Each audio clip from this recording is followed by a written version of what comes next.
Well, good afternoon. Thank you all for coming out. This is more than we get at town meeting sometimes. This is a good crowd to have. And I think we're all interested and anxious to hear from Mr. Carlson. I'm sure we all know of him. He's with Fox News, one of the first celebrities to speak to us here in the library.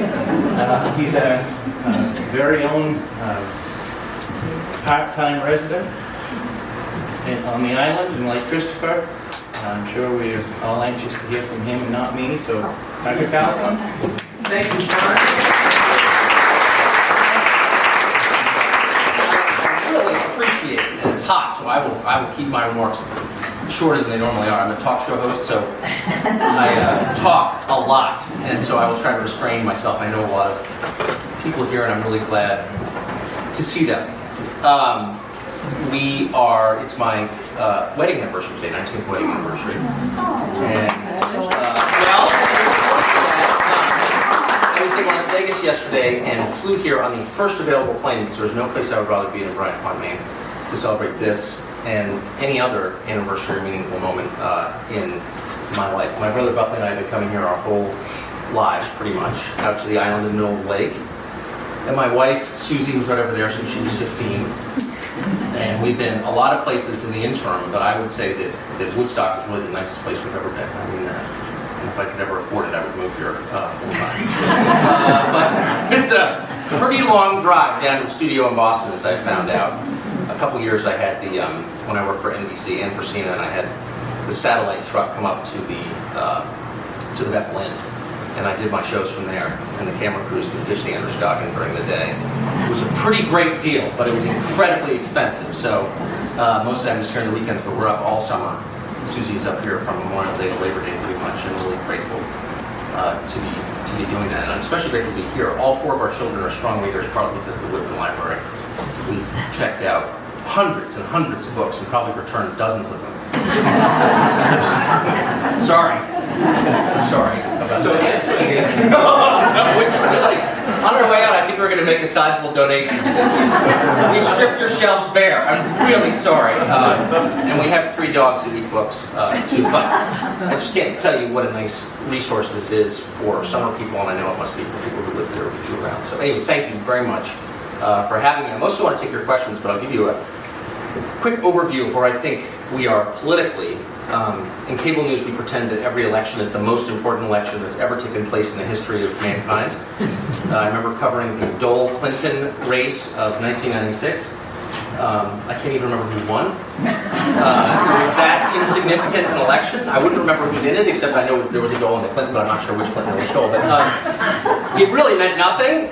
Historians will not be spending their lives writing about it, and yet I remember at CNN at the time, our position was, everything hangs in the balance. This is the most important election ever. Now, all of you are, I'm sure, way too smart to believe what you see on cable news. And the truth is, of course, that most elections aren't that significant. But I think that the last, did you get it? Yes! I think the last one was more significant than any election in my lifetime, certainly. And let me just say, I have political points of view which are accessible on Google if you're interested in what my personal political beliefs are. I doubt you are, most people aren't. Just in the interest of full disclosure, I'm not on the liberal side. We are literally stockpiling weapons and food out of it, in some sense. Just kidding. Totally kidding. But I really won't, I'll try not to push my political views on you, but I think objectively, the new president, love him, don't love him, doesn't matter. You can't acknowledge that this new government is doing a lot more than any president since I've been alive. I'm 41, and probably since Roosevelt. This president is doing more. There are more pieces of legislation coming down the pipe, coming through Congress, that will affect you than have ever come through, at least in the past 80 years. So many that literally nobody has read them all. So it's kind of exciting if you're in the media and your job is to figure out what laws mean. It's sort of like Christmas every day. You're like constantly finding something new in these laws that have already been passed. It's quite amazing. But America will be different at the end of this 4-year period. And you may think that that's great, or you may think it's terrible, but it will be very, very different. And so I think we can say, as we stand back, that the president really did tell the truth when he ran last time. He promised change, and he brought it. He really did. He brought change. I can tell you candidly, I didn't believe him when he said he was bringing change. I followed Obama for 2 years, talked to him, watched many of his speeches, read everything he ever wrote. He was a perfectly charming guy, very eloquent, as you know. Certainly in contrast to the president he replaced, I would say. No, I'm not attacking anyone, but it's watching the former president give a speech was a little bit like watching a drunk man cross an icy street. You sort of wanted him to get to the other side of the sentence, but you feared he would slip on a preposition and just kind of eat it. But eloquent, and I think even if you disagree with them, and I'll be honest, I do, very charming. But I didn't think he was going to bring change because Americans typically really don't want change, actually. The basic institutions of American life are pretty successful, actually. They work pretty well. There are things that you could improve, that you can tinker with. You know, it's sort of when your car starts sputtering and backfiring, and you don't throw away the car, you take it in for a tune-up, and that's where I think most Americans were. That's where most Americans always are, because they understand that change is destructive, always. Sometimes it's needed, but it's always destructive, and that the improvements in life are almost always incremental. If you think about your own life, the things that are worth something, your families, your marriage, your children, your jobs, these are all things that are the product of daily effort. They don't happen instantaneously. A bill signing doesn't make great kids or a strong marriage or a successful career, right? It's something that you add to every day through hard work. And so people are suspicious of change. But we got it. And maybe, again, it's going to be great, and maybe it won't be great. But it's definitely unusual. And so the question for me, as someone who covers politics and thinks about why political leaders do what they do, is why has this president brought so much change? And I would say that there are 2 reasons. And the first is, I don't think there's ever been a president whose staff has believed in him more. Ever. All presidents have self-confidence, great self-confidence. I'm trying to be generous here. But if you think about it, just imagine what it's like to get up in the morning, look in the mirror, and say, out of 308 million Americans, I am singularly the most qualified to lead this country. You don't have a self-esteem problem if you reach that conclusion, right? You've got a pretty strong ego, and they all do. And they also are surrounded by people who worship them, right, and sort of affirm everything they do. You know what I mean? President holds his fork incorrectly and sort of throws peas over his shoulder by accident, and some aide says, "Sir, that was brilliant." That was brilliant. They all suffer from this, but I think this president is surrounded by people who honestly believe that he is almost supernatural in his powers. I really believe that. I think that when the president finished his first inaugural address and didn't walk across the top of the reflecting pool, people were disappointed and surprised.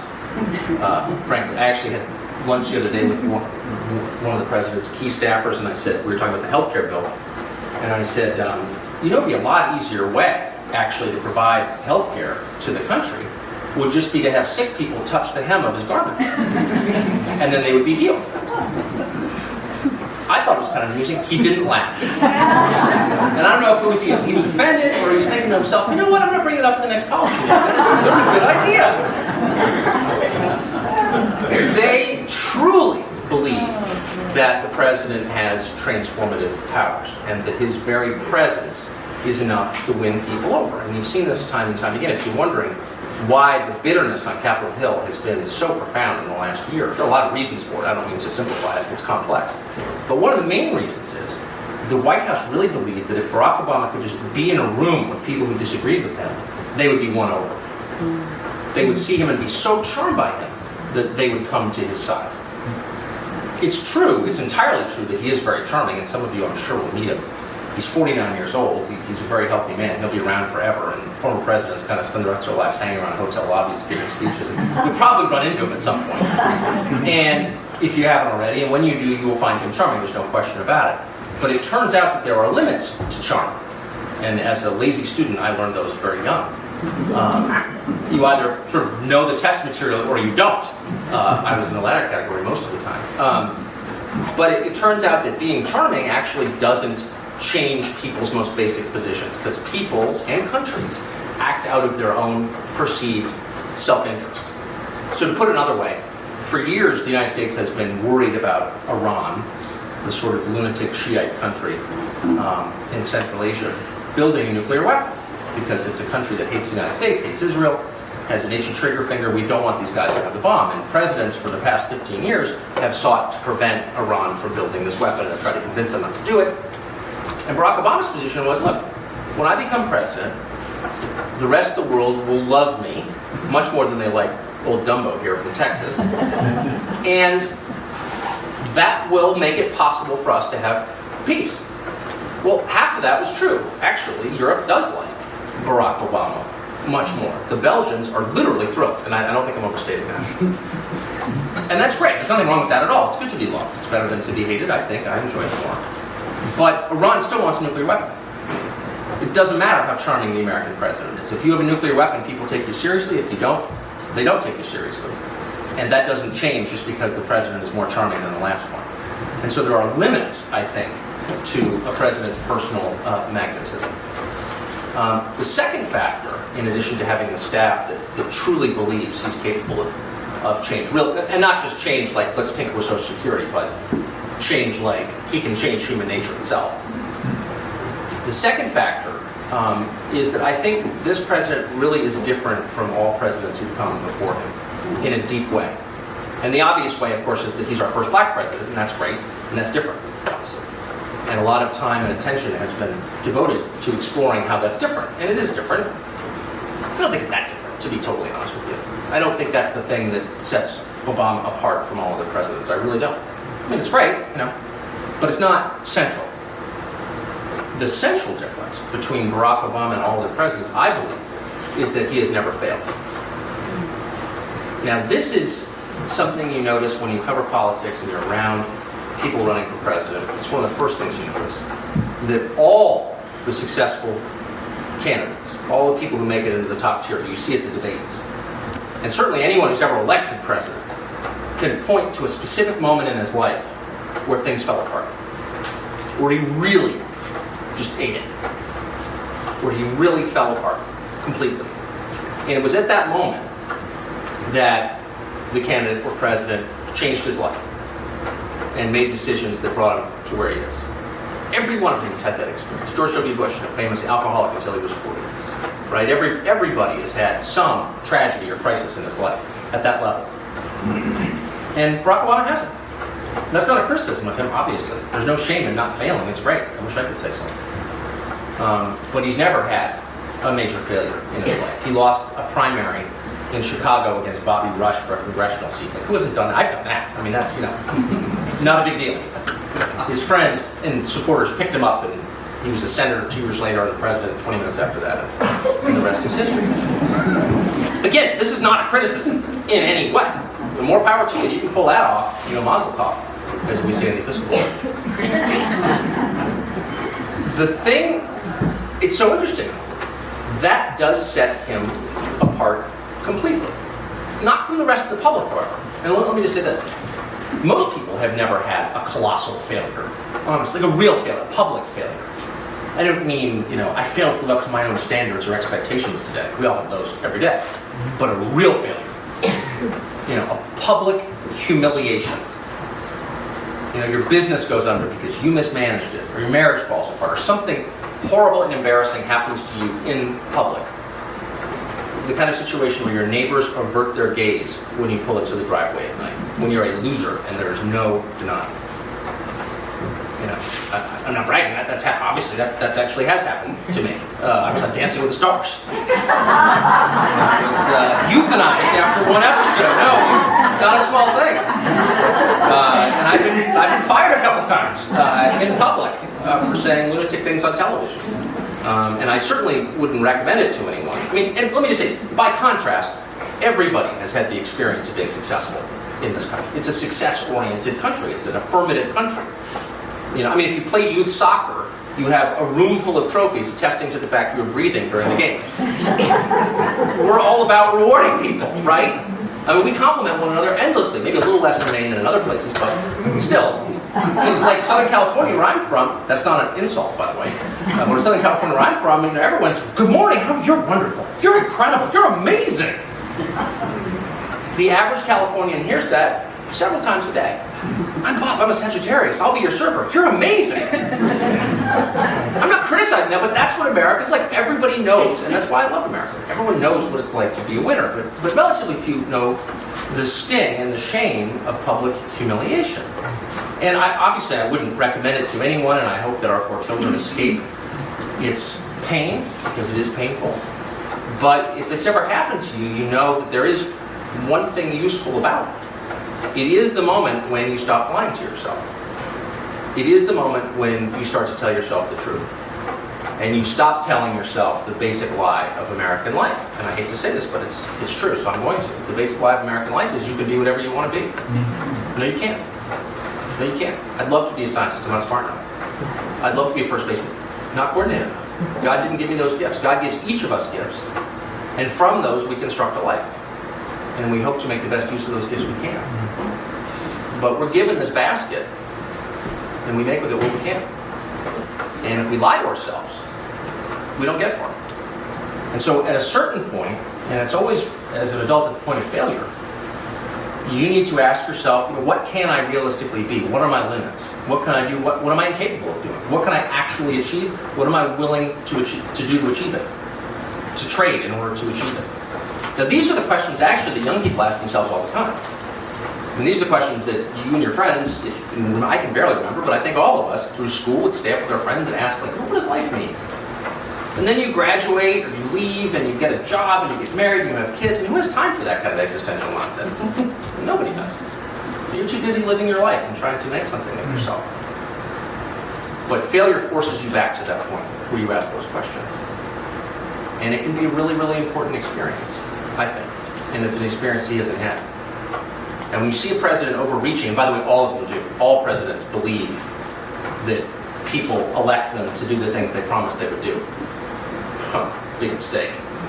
People don't actually want you to do everything you say you're going to do. Come on now, let's be real. But all presidents overreach. This president's overreached, I think, more than most. And I think it's because he hasn't had that experience. Now you contrast him. I'm not attacking him here, I'm just being honest. You contrast him to the candidate he ran against in the Democratic primary, Hillary Clinton. I had an amazing experience tonight, actually. I was having dinner with a friend of mine who's very conservative. I mean, literally his views are probably illegal in some states, okay? Very conservative. And he says to me, you want to hear something grotesque? Something horrifying? I said, come on, I'm a journalist. Of course I do. That's what I do. He said, I kind of wish Hillary Clinton were president. And the hair on my arms went up. I said, look, that is kind of grotesque. But then I had a second thought. And it was this. I thought, you know what? I kind of wish she was too. And I thought, why do I think that? What a weird thing to think. I'm not, I didn't vote for Hillary Clinton. I'm never going to vote for Hillary Clinton. I know Hillary Clinton, and she's more charming than she seems on TV, I'll put it that way. But she's not as charming as he is. She's definitely smart. Is she a lot smarter than he is? Probably not. They have exactly the same politics. So why does my gut tell me she might be a better president than he has been? She's failed. She has failed. She knows the pain of public humiliation. She knows herself as a result. She is the toughest person in the world as a result of those failures. No, is this being filmed? Cut this part out. When you're total, I'll stop my end. Let me stop on this. This is a totally true story. Okay. Do you want to hear how tough Hillary Clinton is? Okay. It has to do with a producer I have called Brad. And Brad is what they call, I think in Lewiston, a chowderhead. Brad's only interest is ice hockey. Hurting other men on ice skates. That's all Brad cares about. Brad has about a 22-inch neck. Probably has an IQ of 83. He can barely read. Why is he my producer? Not clear. All Brad cares about is ice hockey. That's it. So, 1994, Brad is a senior at Syracuse University in upstate New York. And one afternoon in the spring, Brad is walking to the gym by himself, minding his own business, going over to, play ice hockey or inject steroids or do whatever Brad does in the gym. Who knows what Brad does in the gym? He's going off to do it. And he's walking along, he looks over, does a double take, to his total amazement. About 10 feet away, there's a black Chevrolet Suburban, and it stopped at a stop sign. And seated in the passenger seat, the window is down, talking on a cell phone, is the First Lady of the United States, Hillary Clinton. And she has, unbeknownst to Brad, come to Syracuse to address the student body. And Brad literally can't believe it. You can't believe it. And coursing through Brad's tiny reptilian brain is a single thought. Hillary Clinton, I don't like her! So he makes a highly obscene gesture. I'm not defending that, trust me, at all. It's disgusting, actually. Who would do that? I mean, Brad. There's no accounting for it, but that's who Brad is, and that's what Brad did. What do you think Hillary did? She gave it right back to him. She dropped her cell phone, she made this obscene gesture, and then she smiled. Now, if you hear admiration bordering on love in my voice, it's totally authentic. She is now the Secretary of State, and that's exactly who I want seated across from Ahmadinejad during the negotiations. She is one tough person. Brad voted for her in the next election. She gave me the finger, man. She's cool. But say what you want about Hillary Clinton, she does not think she's the Messiah. She knows exactly who she is. And I think next time we vote for a president, I'm not voting for Hillary, but I think that quality ought to be the one that we look for. Anyway, I'll stop there and take your hostile questions. Thank you very much.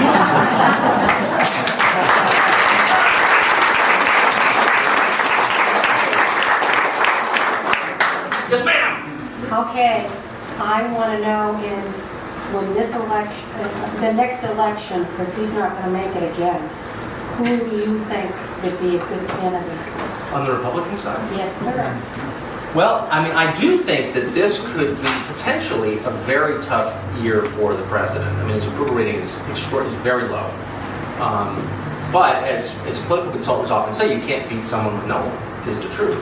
And a lot of people who voted for the president are dissatisfied. I think that they would be open to an alternative.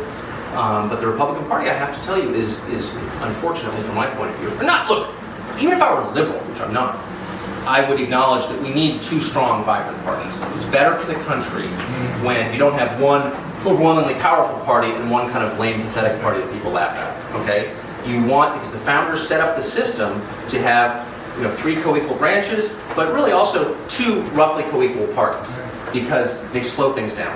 They argue about legislation, and the more you talk things through, and you know this from the form of government that Brian Pond had, Woodstock has, the more wise the result. Okay? It's whenever we all agree on something and do it instantly, we're likely to make a really big mistake. So we need two strong parties. We only have one strong party right now. That's a huge problem. I could bore you for hours with the list of the various people who are running. I think one of my kids is running. I mean, everybody's running. Don't. Every person is running. I could probably name 25 people who I think are running, and each one. Look, I'm not a great predictor. Every election I lose a lot of money on bad bets. But I think there are very few good candidates. Look, here's the way to think about it. The Republican Party tends to nominate people who have lost before. In the Republican Party, if you run and lose, it is a sign to Republican voters that you're a serious person, that you've paid your dues. On the Democratic side, if you've lost, it's over. You lose a presidential election, you're going off to teach at Western Massachusetts State Technical Nursing College or wherever Mike Dukakis is these days. I mean, it's like they're exiling you. You're not even allowed on Chris Matthews' show once you lose. Maybe that's a better system, I don't know. On the Republican side, the second you lose, you're like deified. Barry Goldwater got through with 100 electoral votes. Let's make him leader of the movement, So, in a normal year, Mitt Romney would be the obvious choice. He's run before, he's a serious person, he's got a vast fundraising network, he's very smart. I was with him recently, and he's a much better speaker than he was. I think people, he's a Mormon, that's a problem for some people. People are getting over that. He's clearly changed his position on a lot of things. I think people can get over that too. The problem with Mitt Romney is that he is the architect of Romneycare in Massachusetts, which, love it or hate it, is the model for Obamacare. And Republican primary voters hate Obamacare, like the devil is holy water. They're not into it at all. They despise it. So I just don't see the guy who designed the prototype for Obamacare getting the nomination. I don't. I personally think Chris Christie, the new governor of New Jersey, has a shot. Most people haven't even heard of him. He just got elected like 15 minutes ago. But he has, New Jersey is a very difficult state to govern. Obviously, it's run by the mafia. Just kidding, sorry. No, but it's a difficult, complicated, honestly, very corrupt state, and it's also bankrupt. And Chris Christie has taken on the public employees unions, specifically the teachers unions, in a way that nobody ever has. And there's a new study out today that shows that public sector employees make, at the federal level, like 80% more than private sector employees make, including benefits. People who work for the government make a lot more than people who don't. And that's fine, but at a time when the bottom is falling out of our economy, there's a lot of resentment about that. And the guy who takes on public sector unions is a hero to a lot of Republicans. And I personally think Chris Christie's got a shot. I would say that David Petraeus was the likely nominee. General David Petraeus. I think that he was planning a run. I think he is a Republican. Stanley McChrystal, the general in charge of Afghanistan, gave a series of ill-timed interviews to Rolling Stone. He was relieved of his command, and the president chose, of all generals in the world, David Petraeus, who I think will do a great job prosecuting the war in Afghanistan, but I also think Obama's not stupid. Obama's very smart, and why not kind of take him out and running? So I personally say I would not be surprised if Chris Christie came out of nowhere and was the nominee. I mean, think about it. 2 years before Obama became president, how many people knew much about Barack Obama? Nobody. He was on Oprah. That made him famous. He was on Oprah, exactly Made him right. famous. I first met him in 2004, and I was walking down the street in Boston. I was covering the Democratic convention, and this literally happened. I was meeting a friend at a restaurant, kind of walking, minding my own business, and a van pulled up right next to me. And Jesse Jackson Jr., who I know, who's a congressman from Illinois, hopped out. Hey, man. And this tall black dude hopped out, and he's like, I'm Barack Obama. I just want to meet you. And I sat on the sidewalk, and we smoked a cigarette. And we sat and talked. And I remember thinking, this guy's pretty impressive. Because he is. And but I never heard of him. I'd never heard of him. And I cover this for a living. It's my job to have heard of him. And 4 years later, he's the president of the United States.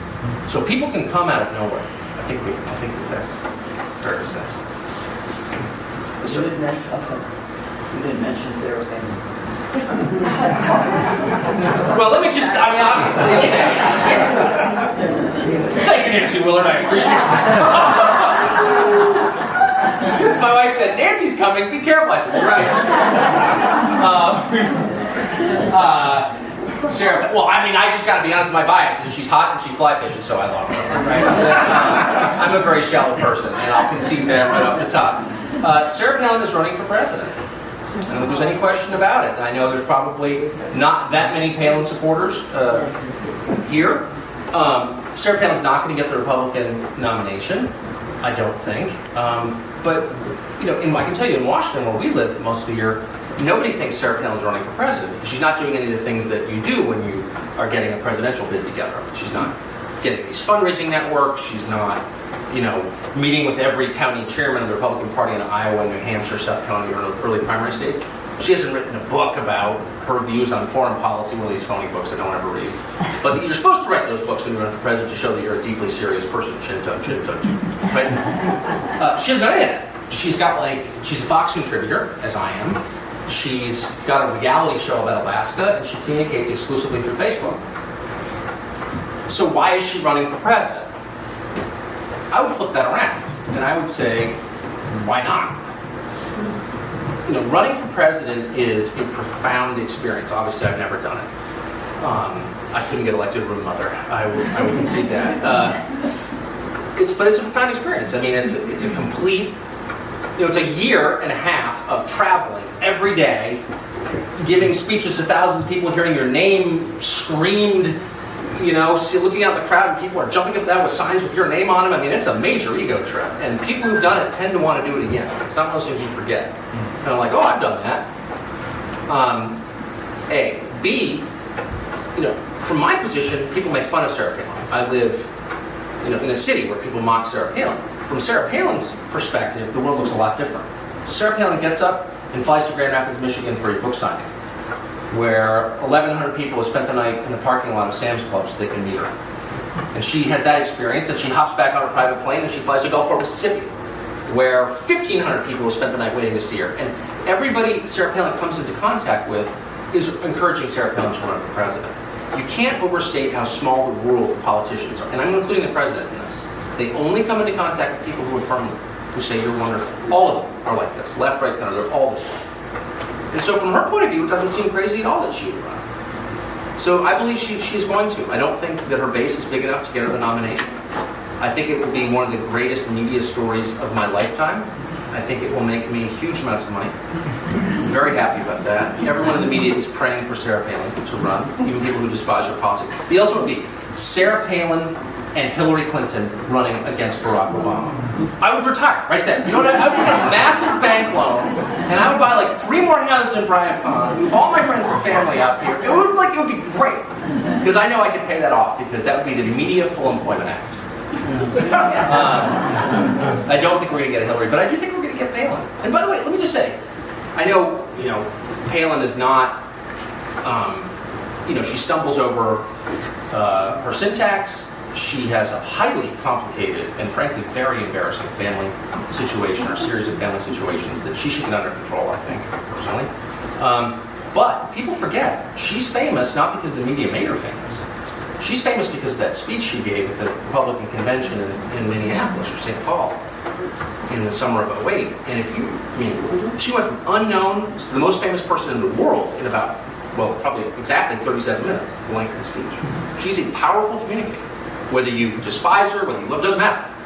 People pay attention to Sarah Palin. So when she runs, it's going to be a big, big deal, I think. But I don't think she's going to win. That's my view. I'm sorry, this man asked a question. What's your take on Newt Gingrich for 2012? Newt Gingrich actually happens to have an office a block from mine. I know Newt pretty well. I just talked to him the other day, and he is running for president. He is very... Newt Gingrich is very smart and interesting, I think. And he will, is he a great campaigner? I'm not sure if he's a great campaigner, honestly. He has baggage. People associate him with a certain time and place, 1990s, Clinton era Washington, and people have a bad taste in their mouth, I think, from that time. But he's very smart. He's really interesting. Newt is one of those guys who, very rare. How many people do you know who actually come up with brand new ideas all the time? I personally do not. I know very few others who do. Newt Gingrich will have like 19 new ideas by breakfast. Now, some of them will be demented, but some of them will be kind of genius at the same time. He's super interesting.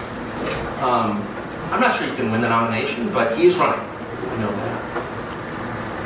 I was going to ask the same question. Oh, Newt Gingrich? I like Newt. I mean, he's not the warmest character. I don't think anybody calls him Uncle Newt. I'm really certain of that. But he's certainly more interesting. The average politician, if you press him, remember, I'm not going to name names, but I pressed a certain very well-known politician once, and I said, who is your hero? I mean, looking back throughout the scope of history, from, say, the early Roman Empire, Aeschylus, any Greek philosopher, to the present day. If you pick one person who's your hero, who would it be? And he looked at me right in the eyes and he goes, Nolan Ryan. I didn't know Nolan Ryan was. I'm not a baseball fan. That's kind of about where your average politician is. Or you say, like, what does this country need? And the politician look you right in the eye and say, children are our future. Totally irony-free. This is not a creative group of people, okay?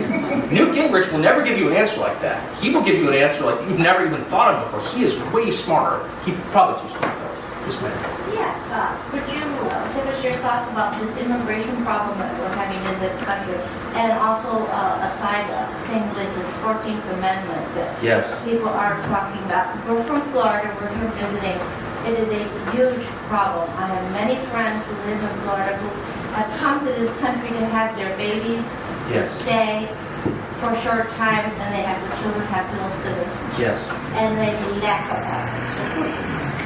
Well, immigration is one of those issues. Ralph Nader used to run for president, and he would say there's not a dime's worth of difference between the two parties.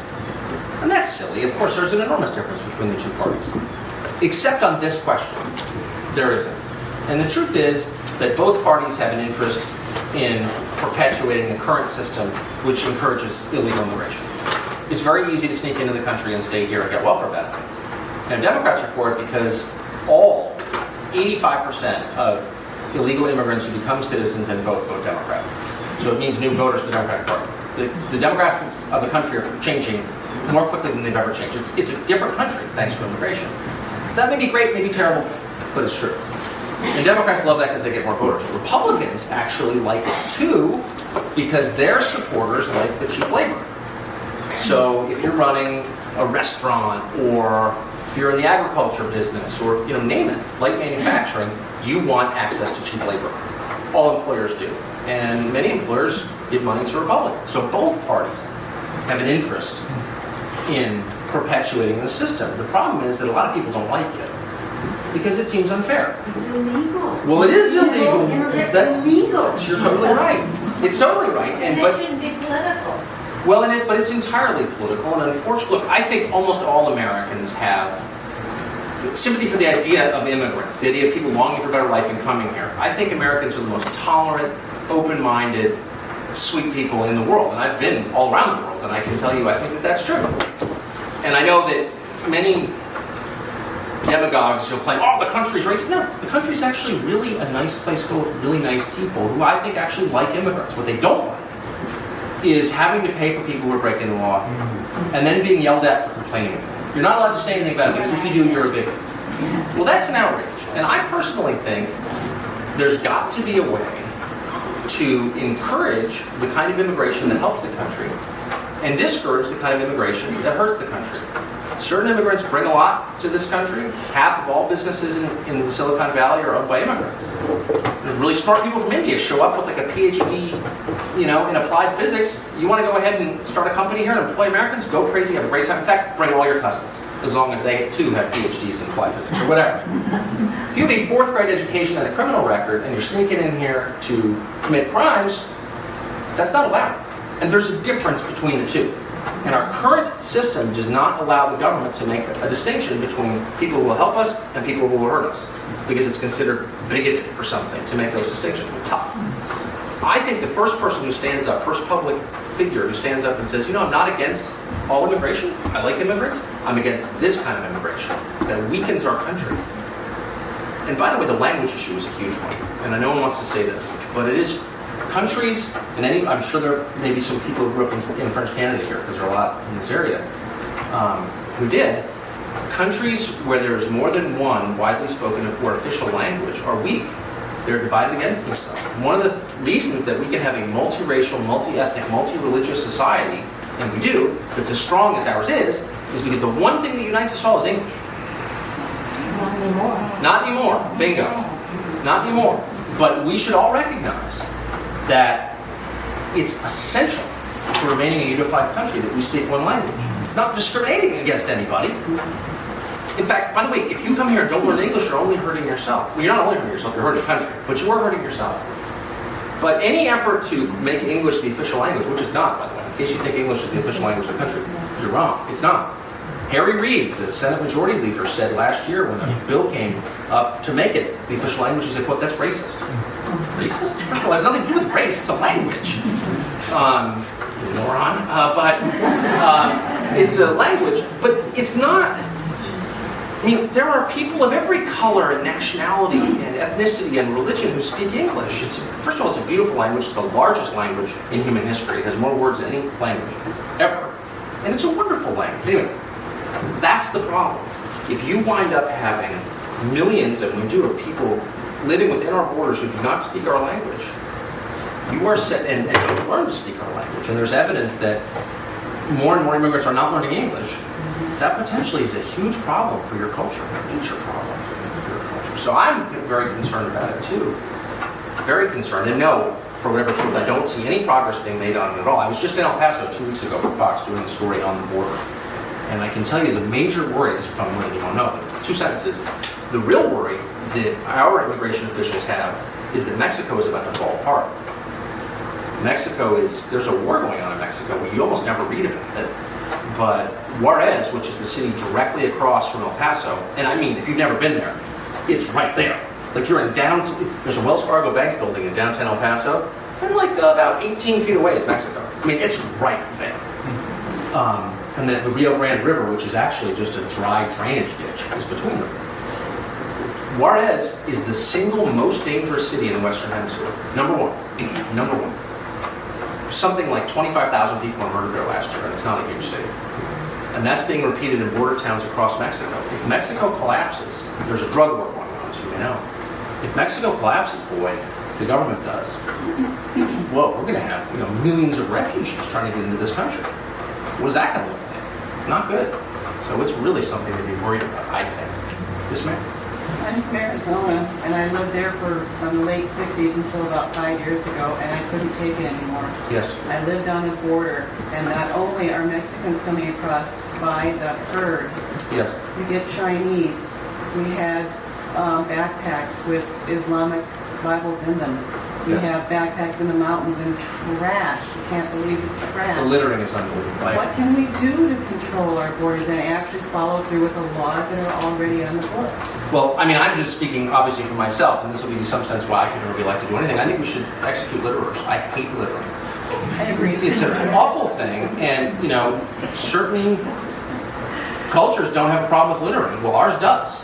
The big problem with this is that I don't know if you've ever been outside of our borders, and I don't mean to France, but I mean to Europe, but I mean to the whole rest of the country, the world rather, Latin America, Africa, Asia. The roadways are littered with garbage, massive amounts of garbage.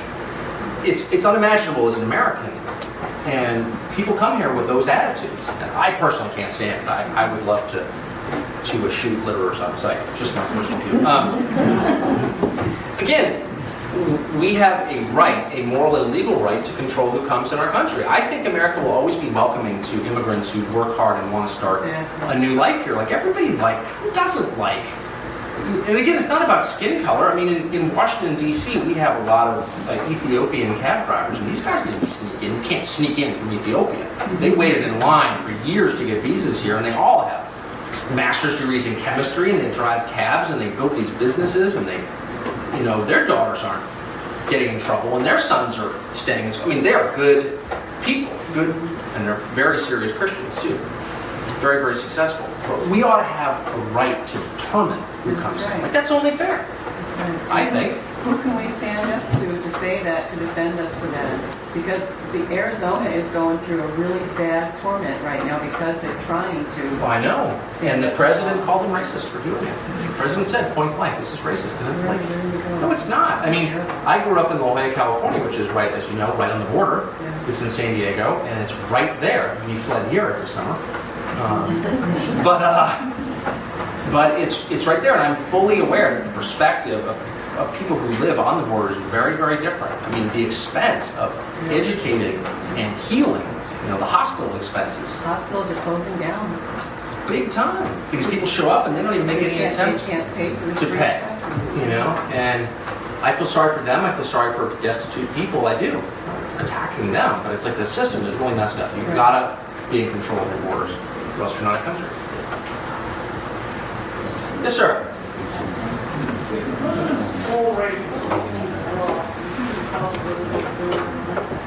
If the president's poll ratings continue to drop, is there a possibility of Hillary running? Well, as I said, every night when I put our 4 kids to bed, we say our prayers. And we pray for our animals and our relatives and the health of our family. And then when I put a little rider in, and God, please let Hillary run against Barack Obama. Because I think it would be, the kid, I don't know if you ever hear that, but I whisper to my dad.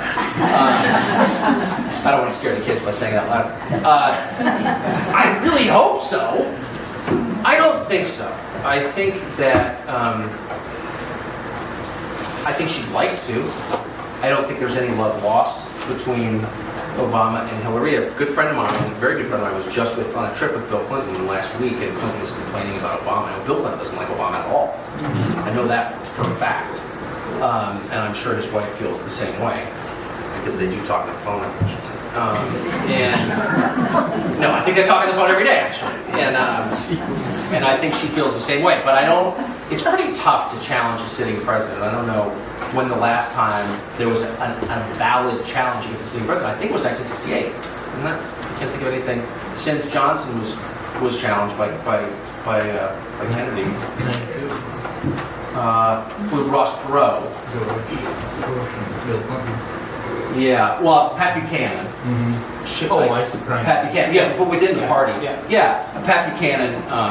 Pat Buchanan was always running for president. In fact, I got my first job on TV because Pat was off running for president. Actually, good job. I was grateful for that. Carter, did someone challenge Carter? Oh, Ted Kennedy.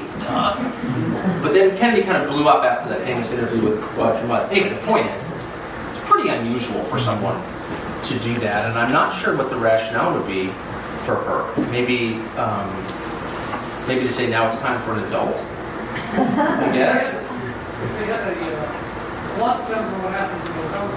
Yes. I mean, if they get holds pretty bad, it's really kind of rough time for the Well, I think it's going to be tough. If, on the other hand, if you think it through for a second, Republicans are going to pick up a lot of seats in the House and Senate. I mean, there's no question about that. It's normal, by the way, for the president's party to lose a lot of seats in the first midterm election, 2 years in.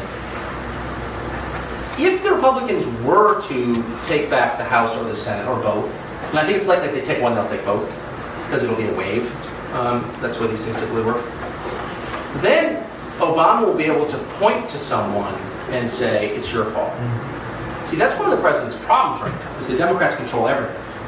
So, things go wrong in politics, and a lot has gone wrong for this president. And you really do need, to be honest, to be able to point to someone and say, you did it. And you can't point to anyone, You He can't says point. that to Bush. He said, right, to Bush, but I mean, that's not a very effective thing. I mean, after a while, people just kind of glaze over, and, people are over Bush, and I think they think Obama should go over Bush, too.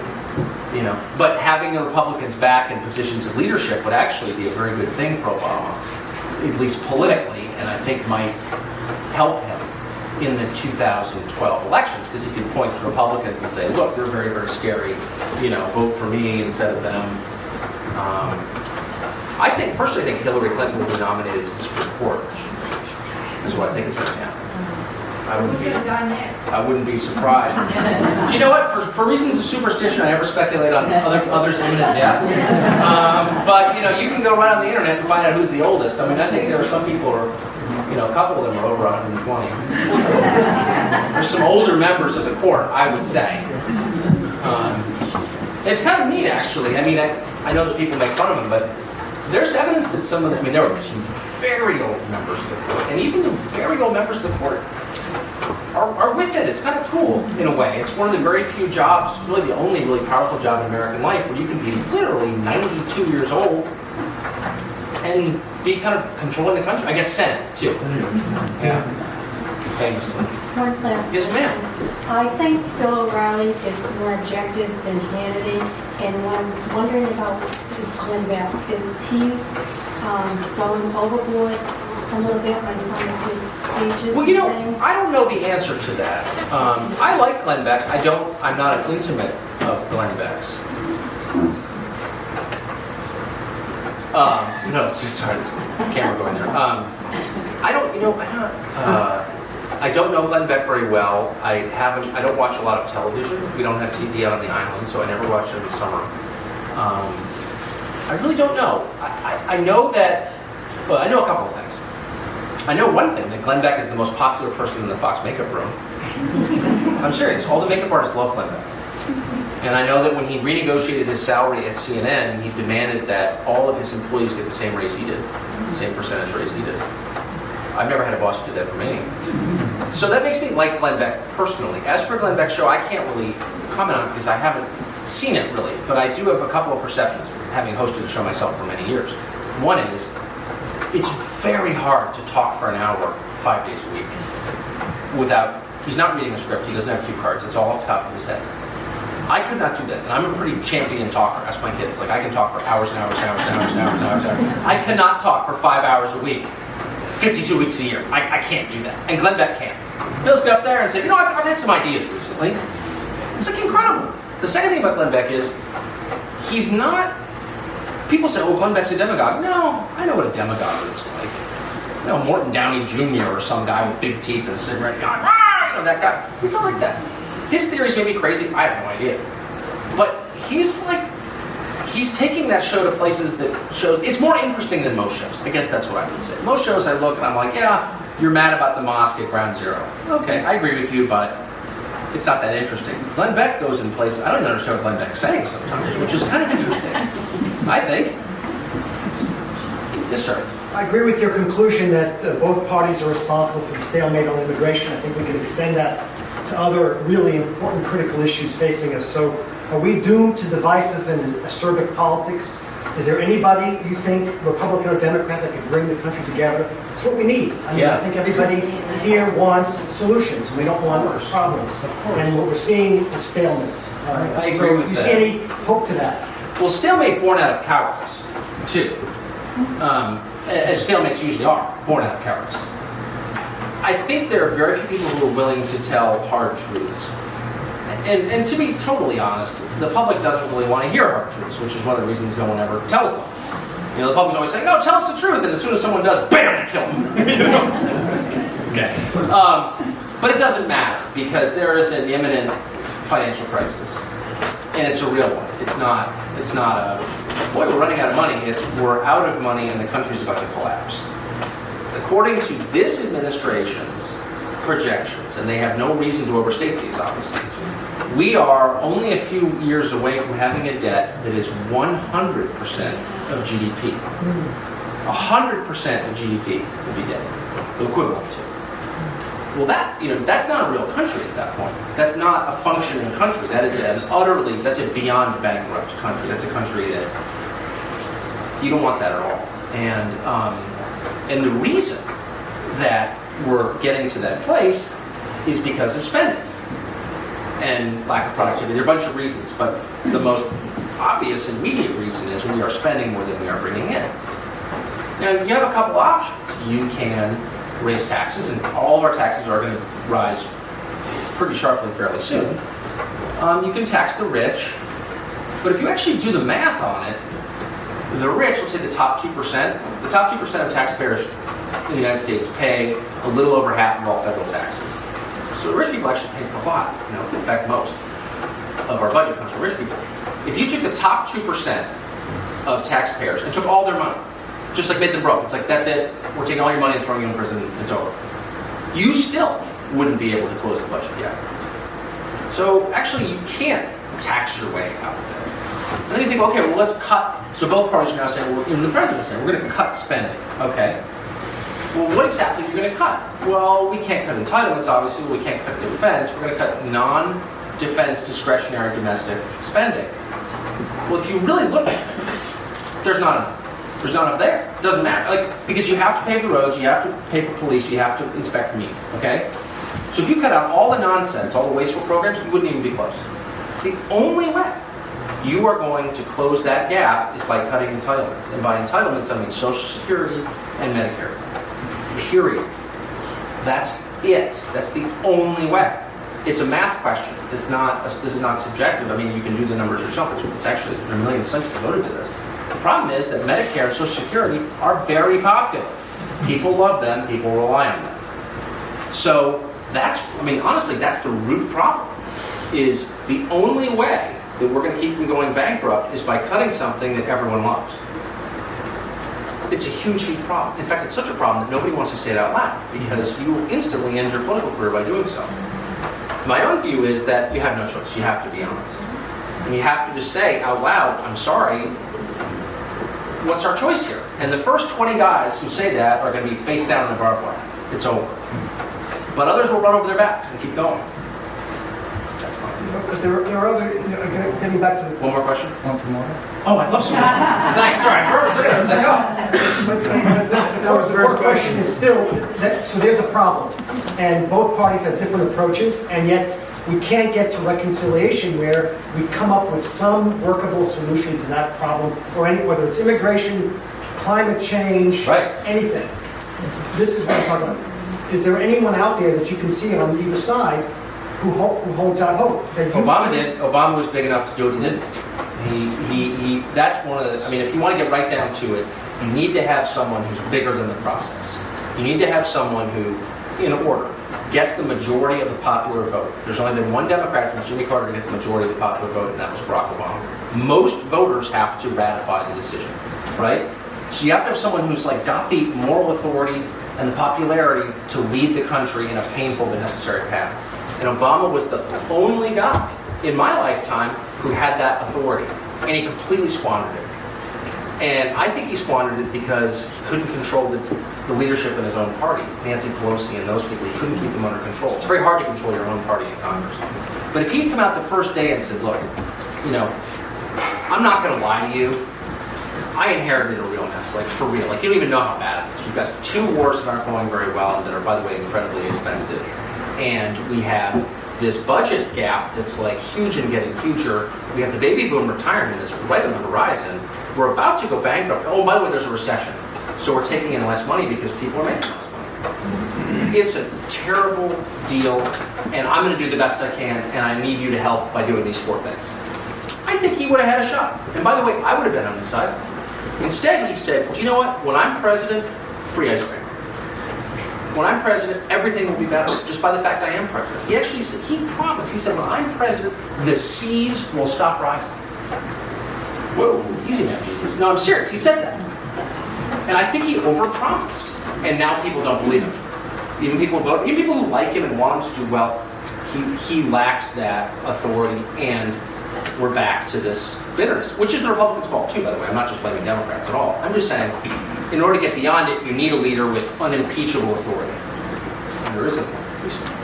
Don't you think our egotistic world control idea is, like you say, war is expensive? Yeah. Why do we think that everybody should believe as we do? Why don't we just stay out of some of that? I mean, sure, we should defend our borders. Right. But think of the money we could save right there, and maybe people wouldn't hate us nearly as much. You're if we preaching stayed to the out of it. choir there. I mean, look, I'll tell you, the short answer is because there's nothing harder in this world than refusing to wield power.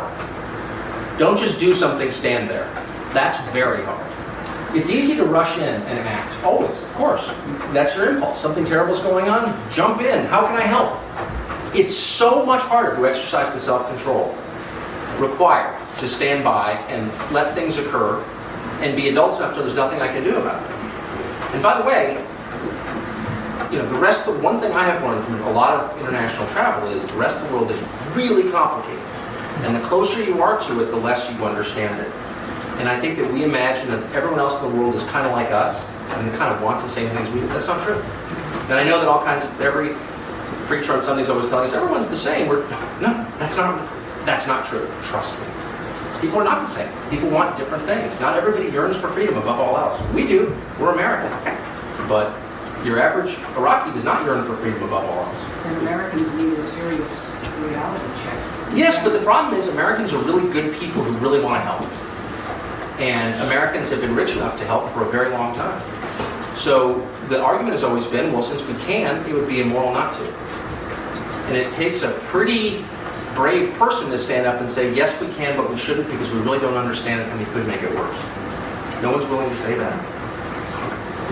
Yes, ma'am. Tucker, do you think there's either a planned or coordinated or not coordinated agenda in either the executive or the congressional branch to either get rid of the Second Amendment or... Well, I wish them luck with that. You know, I don't think I can tell you that the Second Amendment applies and will always apply at my house. So if there's any attempt to repeal it, you're welcome to come on over. And we can have a last stand together. I think a lot of Americans... Well, 2 things very quickly. I never give the federal government credit for coordinating any plan. This is a pretty disorganized group of folks. All big organizations tend to be. If you ever work for a huge company, you know, large institutions tend to be disorganized and they have a lot of trouble keeping their plans together. A. B, the Second Amendment is pretty darn popular. It really is. It's one of those freedoms that I'm proud to say, and I'm a supporter, I'm a hunter and supporter of the Second Amendment. It's one of those freedoms that I don't think is in imminent danger of being taken away. Even Democrats who obviously been for gun control for years don't say much about it anymore. The Supreme Court in 2 separate decisions, one in Washington, based on a case in D.C. and the other in Chicago, have affirmed the Second Amendment applies to individuals, not just to militias. It's going to be pretty hard to mess around. Now, I'm a D.C. resident, and I would Fine Line Gun Shop on 26? I would like to buy some guns there, but I can't because of my D.C. driver's license, so that infuriates me. but I find a way. But, no, just kidding. Just kidding. But anyway, no, I think we're safe. Do we have time for one more question? Yes, sir. What's the fastest growing ethnic religious population in the world? In the world? I don't know. I know that it's not, Presbyterians Humane. I'm pretty sure about that. It's a pretty slow-growing group. And I know, as an Episcopalian, I know about 9 of us left. So I know we're not in it. I know that in the United States, it's Hispanic Catholics are by far, by a factor of many, the fastest-growing ethnic and religious group. Globally, I would assume it's probably Muslims. Is that true? They're outgrowing the rest of the population. Pretty 3 to 1, I think. Yeah. Well. And they bought, because they're bought into that. The rest of us choose our religion. Most of us. Yes. Well, all I know is I did my part. I had 4.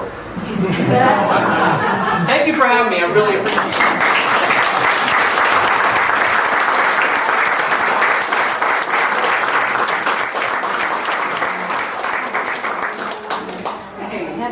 Well, thank you all for coming. There's some refreshments here if you like.